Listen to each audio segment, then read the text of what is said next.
Hi guys, स्वागत है आपका एक और इंटरेस्टिंग वीडियो में। तो भाई आज हमारा मैच होने वाला है लखनऊ सुपर जायंट्स के खिलाफ और मुंबई का तो कमबैक धीरे धीरे हो रहा है। हो सकता है हमारा भी कमबैक होने लगे, क्या पता भाई, क्या ही ऊपर वाले ने किस्मत में लिखा है, क्या ही पता। तो बस होप करते हैं, पॉजिटिव सोचते हैं कि भाई हमारा भी कमबैक यहाँ से शुरू हो जाए। तो कमबैक करने के लिए काफ़ी सारे चेंजेस मेरे हिसाब से टीम में करने होंगे और जो मतलब एरियाज़ है, जो मतलब एक इंडिविजुअल इम्प्रूव कर सकता है उसको भी इम्प्रूव करना होगा, तभी हम मतलब कमबैक की राह पर आ पाएंगे। और ये तो चलो मैच की बात हो गई कि क्या इंप्रूव करना चाहिए क्या नहीं, लेकिन बात ये भी है कि भाई ऋतुराज गायकवाड़ की रिप्लेसमेंट के बारे में बहुत सारी चर्चाएं उड़ रही हैं और बहुत सारे लोग बहुत सारे प्लेयर्स का नाम बता रहे हैं। तो उसकी भी मैं हवा इसमें इस वीडियो में क्लियर करने वाला हूँ, तो प्लीज़ पूरी वीडियो ज़रूर दिखिएगा, आपको मज़ा आएगा। तो चलिए इस वीडियो को शुरू कर लेते हैं। लेकिन उससे पहले अगर आपको टॉस प्रिडिक्शन, मैच प्रिडिक्शन, इन सब में आपको इंटरेस्ट है, अगर आपको जानना है कि कौन जीतेगा, तो प्लीज़ जाइए। राघव क्रिकेट एनालिस्ट का नंबर मैंने डिस्क्रिप्शन में डाल दिया है, वहाँ पे जाइए, आप इनसे कांटेक्ट करिए। ये आपको मतलब सब कुछ सही सही बताएंगे, एकदम सटीक जानकारियाँ देंगे। क्यों मैं ऐसा कह रहा हूँ कि भाई मैं खुद इनसे प्रेडिक्शन लेता हूँ और इनके ऊपर मुझे इतना विश्वास क्यों, क्योंकि भाई इनकी जो टीम है मतलब वो पूरा मतलब एनालाइज करती है पूरे आईपीएल को, सारी टीम्स को एनालाइज करती है कि कैसे क्या मतलब चल रहा है टीम में, कैसे खेल रही हैं टीम्स। उसके बाद ये मतलब पूरा कंक्लूड करते हैं, उसके बाद ये प्रेडिक्शन करते हैं कि कौन सी टीम जीतने वाली है। तो जाइए, राघव क्रिकेट एनालिस्ट को आप कांटेक्ट कर सकते हैं, डिस्क्रिप्शन में आपको नंबर मिल जाएगा।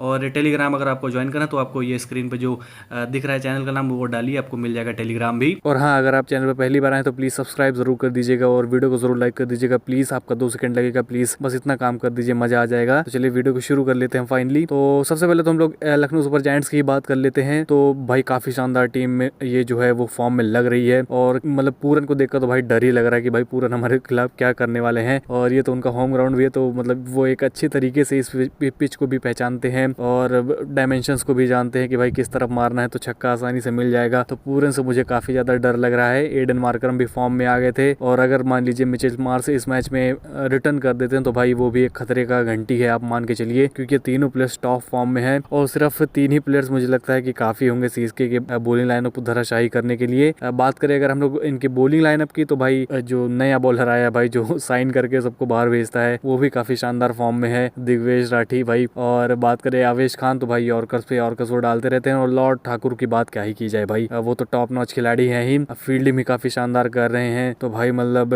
पूरी टीम इनकी फॉर्म में है, क्या ही बताया जाए। एक कंटेंडर है हिसाब से, मेरे हिसाब से इस आईपीएल को जीतने के लिए काफ़ी स्ट्रॉन्ग कंटेंडर है। और बस यही होप करते हैं कि भाई इतने सारे प्लेयर्स हमारे खिलाफ फॉर्म में ना हो और हमारा दिन रहे। तो भाई मतलब ओवरऑल अगर हम लोग देखें तो भाई पूरी टीम इनकी फॉर्म में है। तो मतलब इसमें से हम लोग देख लेते हैं भाई किसके ऊपर हमें नजरें रखनी चाहिए। सबसे पहले तो पूरन, तो मतलब मान के चलिए भाई, उनका तो मान के ही चलिए कि पूरन के ऊपर नजरें आप हमेशा गड़ाए रखिए। इस आईपीएल में तो कुछ अलग तरीके से ही खेल रहे हैं। फिर अगर बॉलिंग में अगर मैं बात बताऊं तो दिग्वेश के ऊपर तो आप नजरें आप गड़ाए रखिए, लेकिन आवेश खान एक ऐसे बॉलर हो सकते हैं जो काफी घातक साबित हो सकते हैं। ओवरऑल अगर हम लोग देखें तो भाई काफी शानदार टीम है, बैलेंस टीम है एलएसजी की।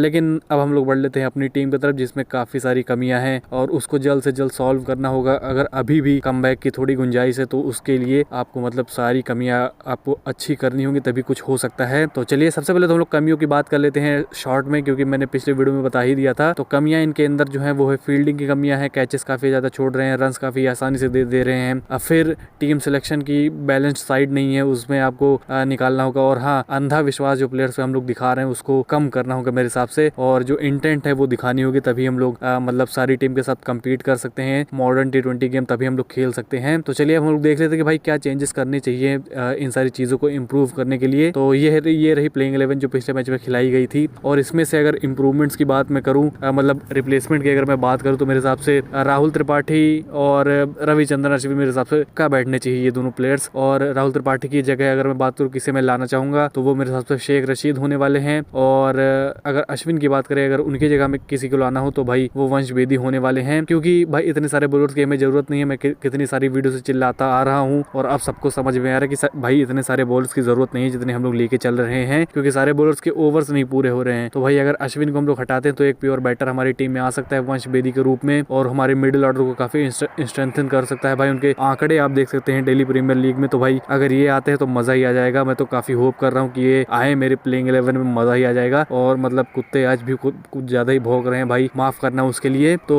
बात कर रहा था मैं कि कैसे हम लोग अपने प्लेइंग 11 को स्ट्रेंथन कर सकते हैं। मैंने 2 चेंजेस बताए, अगर वो दो चेंजेस होते तो मेरे हिसाब से काफ़ी शानदार प्लेइंग 11 लगने वाली है, क्योंकि राहुल त्रिपाठी तो काफ़ी आउट ऑफ फॉर्म है और शेख रशीद काफ़ी शानदार खिलाड़ी हैं, आपको पता ही है। तो अगर वो आते हैं ओपनिंग क्या 1 डाउन अगर खेलते तो मज़ा ही आ जाएगा। मैं तो अगर मेरी चले तो भाई मैं तो रचिन और कॉनवे दोनों में से किसी एक को ड्रॉप कर दूं और ओवर्टन या फिर सैम करन दोनों में से किसी एक को ले आऊं, लेकिन अभी वो मेरे हाथ में नहीं है।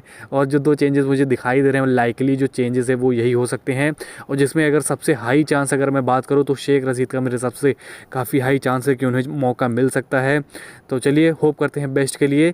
और इम्प्रूवमेंट्स तो मैंने बताई दी कि भाई इन्हें फील्डिंग में इम्प्रूवमेंट्स करनी है, कैचेस पकड़ने हैं। हमारे फील्डिंग कोच पता नहीं क्या कर रहे हैं, उन्हें मतलब काफ़ी ज़्यादा मेहनत करनी पड़ेगी तभी ये सारा कुछ इम्प्रूव होने वाला है। ऐसे हवा में तो कुछ इम्प्रूव नहीं होने वाला है। और इंटेंट जैसे मैंने बताया कि भाई इंटेंट सुधारनी होगी।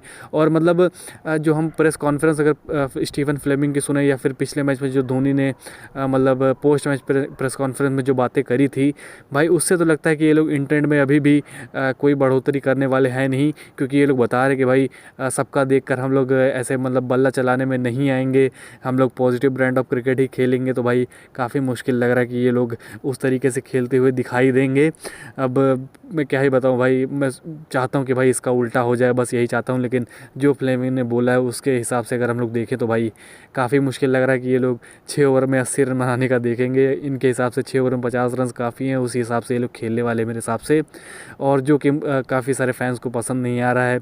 अगर इससे रिजल्ट्स मिलते तो भाई काफ़ी सारे फैंस को पसंद भी आता, लेकिन रिजल्ट नहीं मिल रहे हैं, इसी वजह से फैंस नाराज़ हैं। और फैंस की तो सुननी चाहिए भाई चेन्नई सुपर किंग्स को।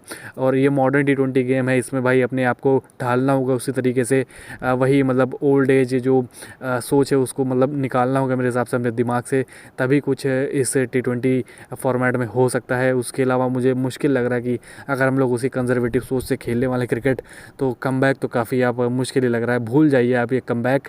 आपको मतलब आपका इस पे क्या राय है ज़रूर कमेंट सेक्शन में बताइएगा, और आप कौन से चेंजेस देखना चाहते हैं वो भी कमेंट सेक्शन में बताइए। तो चलिए अब हम लोग फाइनली बढ़ लेते हैं ऋतुराज गायकवाड़ की जो रिप्लेसमेंट की काफ़ी खबरें निकल के आ रही हैं, काफ़ी ऊपर नीचे खबरें आप देख रहे होंगे। काफ़ी सारे लोग व्यूज़ बटोरने के चक्कर में लगे हुए हैं। कोई पृथ्वी शॉ को रिप्लेसमेंट बता रहा है, कोई जॉनी बेरिस्टो को रिप्लेसमेंट बता रहा है, डेवॉल्ड ब्रेविस को रिप्लेसमेंट बता रहा है, बेन डकेट, मतलब काफ़ी सारे ऑप्शंस दे दिए गए हैं। स्टीवन स्मिथ, शे होप, मतलब बथेरे ऑप्शंस दे दिए गए हैं कि भाई ये चेंजेस हो सकते हैं, ये रिप्लेसमेंट हो सकती है, ये रिप्लेसमेंट हो गई है, यहाँ तक इतना भी लोगों ने कह दिया है।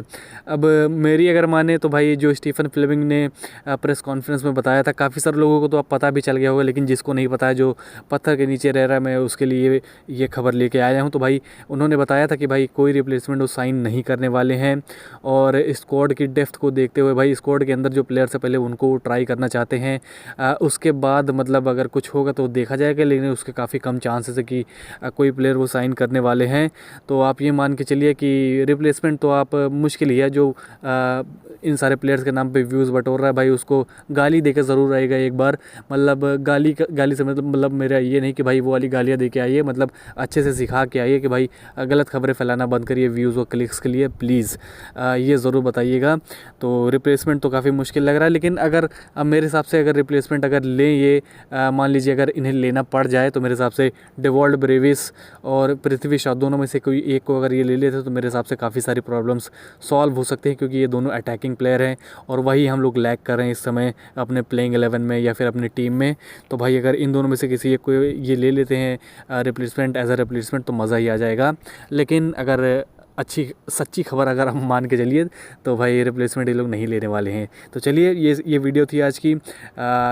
वीडियो को ज़रूर लाइक करिएगा, चैनल को ज़रूर सब्सक्राइब करिएगा, और अगर आपको टेलीग्राम ज्वाइन करना है तो आपको डिस्क्रिप्शन में लिंक मिल जाएगा और कमेंट बॉक्स में भी लिंक मिल जाएगा, वहाँ से आप ज्वाइन कर सकते हैं। तो चलिए मिलते हैं आपसे अगली वीडियो में, तब तक के लिए बाय।